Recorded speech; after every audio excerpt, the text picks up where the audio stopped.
ముందుగా ఆ దేవాది దేవునికి నా నిండు వందనాలు. నేను నా హస్బెండ్ కొన్ని సమస్యల వల్ల ఇద్దరం విడిపోయి 1 year పాటు విడిగానే ఉన్నాము. దేవుడు నా జీవితంలో చాలా గొప్ప కార్యం చేశాడనమాట. అసలు దేవుడు ఎంత గొప్పవాడా అని నాకు అనిపించింది అనమాట. అసలు నిజంగా సమస్య వస్తే వచ్చింది, నిజమైన దేవుణ్ణి నేను తెలుసుకున్నాను అనమాట.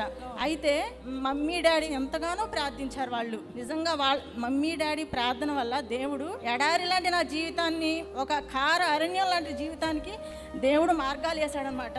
నిజంగా ఎవరు మన పక్షాన ఉన్నా లేకపోయినా దేవుడు మన పక్షాన ఉంటే చాలు. అందరూ చేతులు ఎత్తేసారు నా జీవితం. దేవుడు మాత్రం నా జీవితాన్ని బాగు చేశాడు. కానీ మమ్మీ డాడీ ప్రేయర్ మాత్రం చాలా పవర్ఫుల్ ప్రేయర్ అన్నమాట.